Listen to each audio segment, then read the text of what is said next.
I know I'm gonna offend the haters here, but even the haters gotta admit this point. President Trump is a rock star. He's a rock star, for crying out loud. Now it's hard to be a rock star, okay? Being a rock star, it's not easy because I'm talking about I'm not talking about an influencer with a ring light and a protein shake. That is easy to do. That's not a rock star. That's not a rock star. I'm talking about a real rock star. Loud, sharp, dangerous. The kind of guy who shows up, smashes a guitar, makes a peace deal, but somehow leaves everyone better off in the process. It's kind of it almost seems contradictory. But here's the problem. Real rock stars are rare. Why? Because the elements erode the points of the rock star, right? The elements erode the points of a rock star. You take a multi-pointed rock star rock, you leave it out in the media rainstorm, you let CNN pee on it for 6 years, MSNBC throws glitter on it and calls it a fascist for like a decade. Eventually, you don't have a rock star anymore. Most rock stars become like overnight, they become rock ovals. It was a rock star and then the elements got it and then it becomes a rock oval, you know? And rock ovals are boring. That's the thing. But Trump's not boring at all. He's still got the edges, man. He still sparkles, still cutting through the noise like a bald eagle strapped to a lightning bolt. And now he goes and drops a Middle East peace plan like it's an unreleased Metallica album. I mean, are you kidding?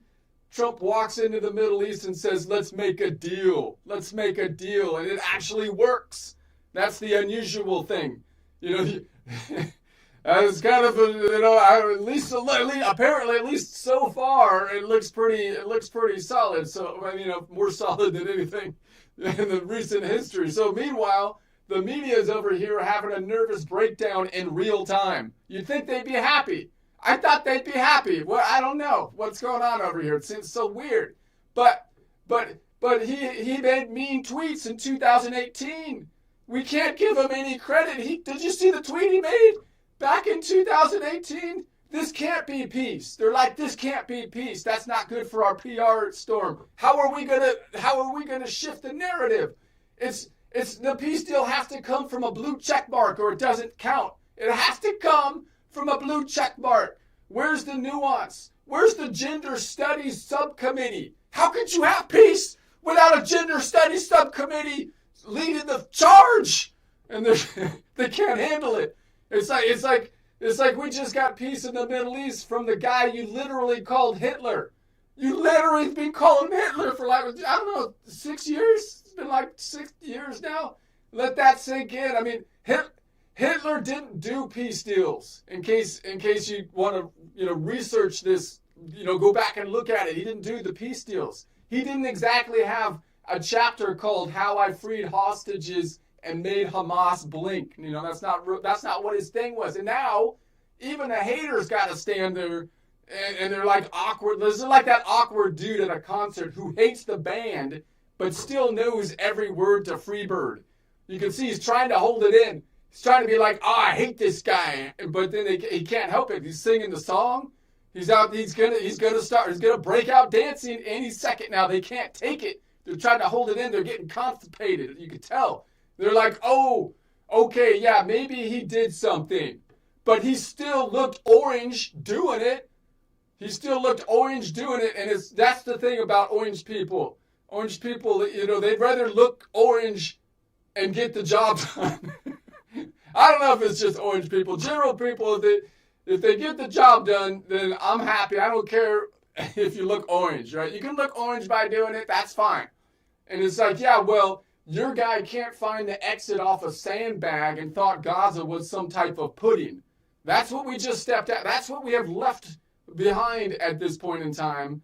And I think we're better off for it. I feel like we're better off. And now people are talking Nobel Peace Prize. I don't think they gave it to him, which is pretty crazy. I think the Nobel Peace Prize is going to lower, and I'm going to do a rant on the Nobel Peace Prize. I feel like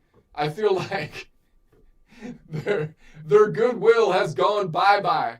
Their goodwill is about as high as the goodwill that Kathleen Kennedy has with Disney at this point in time. It's not good. So, but anyways, it's like, yeah, duh.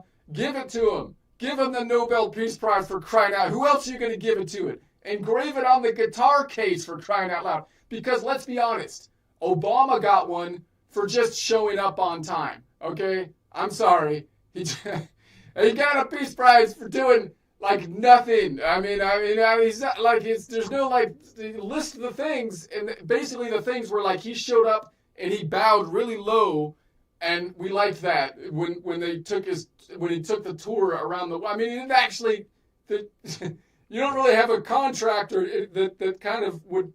Anyway, meanwhile, Trump ends a war zone, and the Nobel Committee is over here like But did he use inclusive language when he ended the war, or when he did the peace give me a break. Peace is peace, even if it comes with a side of Diet Coke and you're fired. You're fired, people. So yeah, call him what you want, but the man's still sharp, still got riffs left in him, still standing in front of the world like, who wants to make a deal?